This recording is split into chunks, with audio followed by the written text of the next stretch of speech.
Bom, pessoal, então os vasos sanguíneos dos seres humanos, né? Nos seres humanos, o sangue é distribuído pelo organismo por meio de tubos chamados vasos sanguíneos. Diferentes tipos de vasos apresentam espessuras distintas. Quanto mais fino, mais fácil é a troca de materiais entre o fluido circulante e o meio externo. As veias são vasos que conduzem sangue do corpo para o coração. As artérias são vasos com paredes espessas que conduzem sangue do coração para todo o corpo, né? E os capilares são finíssimas ramificações de vasos, pelas quais ocorrem troca com as células. Bom, pessoal, o sangue é composto de duas frações, uma líquida, que é o plasma sanguíneo, que é geralmente correspondente a 55% do seu volume, e outra formada por células sanguíneas. O plasma é composto de água, íons, proteínas e outras substâncias. É nele que os gases dissolvidos são transportados. Já as células sanguíneas são as hemácias, envolvidas no transporte de gases, os leucócitos, envolvidos na defesa imunitária, e as plaquetas, envolvidas na coagulação do sangue.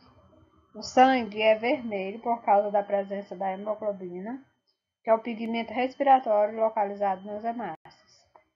Bom, e aí como ocorre a circulação do sangue nos seres humanos, né? A circulação humana pode ser dividida em circulação pulmonar ou pequena circulação, que corresponde ao percurso coração, pulmões, coração, e circulação sistêmica ou grande circulação, que é o percurso coração, sistemas, coração. Essas duas circulações estão unidas em um mesmo processo, que acontece da seguinte maneira. O sangue é proveniente do corpo, rico em CO2, em gás carbônico e pobre em oxigênio. Chega ao coração através de duas grandes veias, chamadas de veias cava, que desemboca no átrio direito.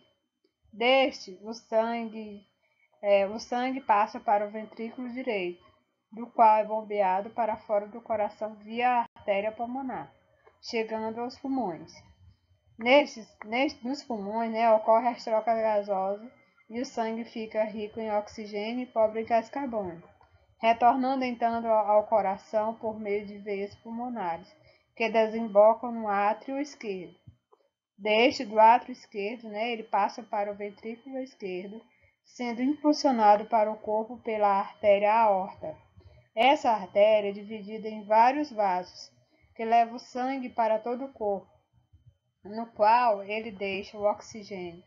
E capta CO2, que é o gás carbônico, retornando em seguida para o coração, que reinicia novamente todo o processo. Bom, pessoal, agora vamos falar sobre o batimento cardíaco do ser humano, né? O mecanismo de batimento do coração é muito importante e para o bom funcionamento do organismo precisa ocorrer de forma ordenada e precisa. O batimento começa com a contração dos átrios, a sístole, que bombeiam o sangue para os ventrículos. Nesse momento, os ventrículos estão relaxados, o momento chama-se diástole. Em seguida, os ventrículos se contraem e bombeiam o sangue para as artérias, e os átrios relaxam, recebendo o sangue. O sangue então recomeça. Caso o batimento cardíaco aconteça de forma desordenada, o sangue pode deixar de circular pelo corpo todo, causando diversos problemas na pessoa.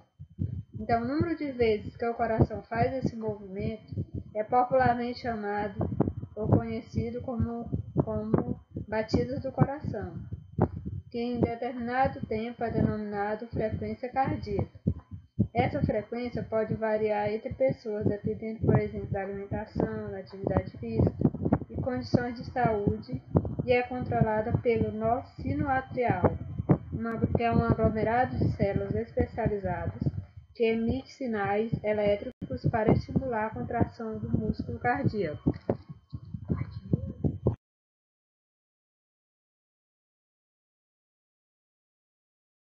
Pessoal, a pressão arterial. A pressão arterial é aquela que o sangue exerce nas paredes das artérias que o sangue transporta. De acordo com a Sociedade Brasileira de Hipertensão, o valor ótimo para a pressão arterial humana é abaixo de 12 por 8, que corresponde a 120 por 80 milímetros de mercúrio.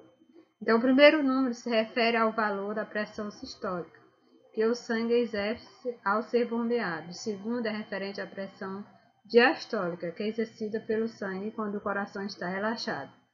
Esses valores são ideais. Então, uma pessoa pode ser saudável com valores de pressão ligeiramente diferentes do recomendado.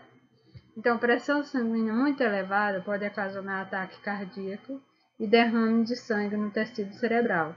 Já a pressão baixa pode levar a desmaios. Isto está relacionado à alimentação, ao estilo de vida, e tem grande influência sobre esses valores. Então, como é medida a pressão arterial?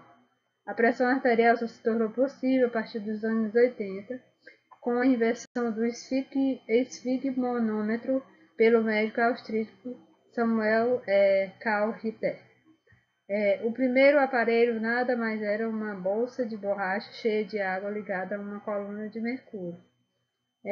A pressão do ar era contida na braçadeira e aumentada até que o fluxo sanguíneo nas artérias do braço seja bombeado, o que pode ser verificado com o uso do estetoscópio, né? Ou não se escutar nenhum som. Em seguida, o ar é vagarosamente eliminado da braçadeira quando a sua pressão é igual à pressão sistólica. É possível ouvir um ruído correspondente ao fluxo turbulento de sangue pela artéria que se abre brevemente.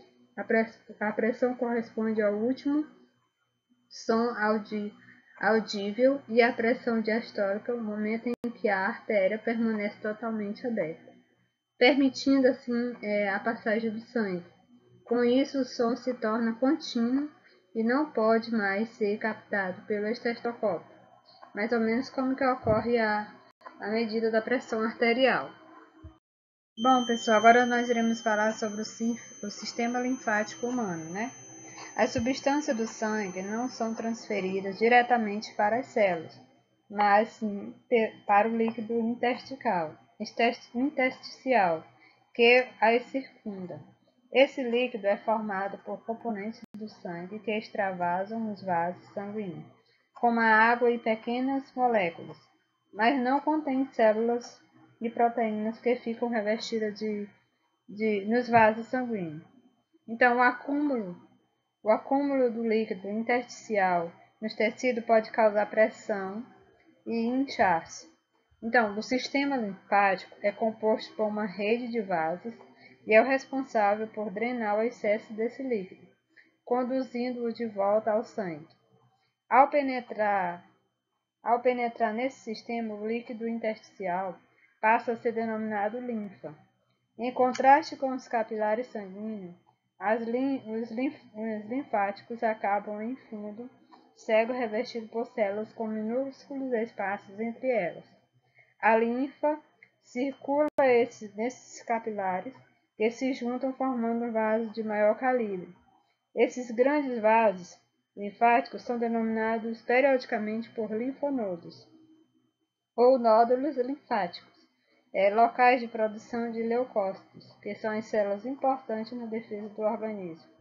Isto nós iremos até ver nas nossas próximas aulas, né? Nossos próximos temas que iremos estudar.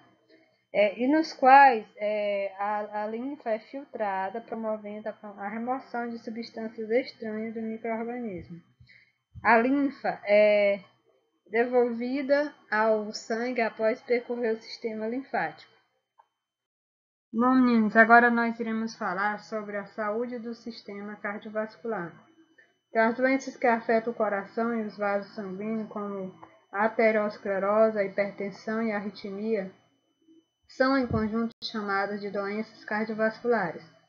Fatores como herança genética e hábitos de vida pouco saudáveis, como o tabagismo, sedentarismo e alimentação inadequada, favorecem o desenvolvimento de algumas dessas doenças. Para preservar a saúde desse sistema cardiovascular, é recomendado manter uma alimentação saudável e equilibrada, evitar excesso de alimentação gordurosa e rica em sal. É importante também fazer exercícios físicos irregulares e importante também com a orientação de um profissional, né, qualificado.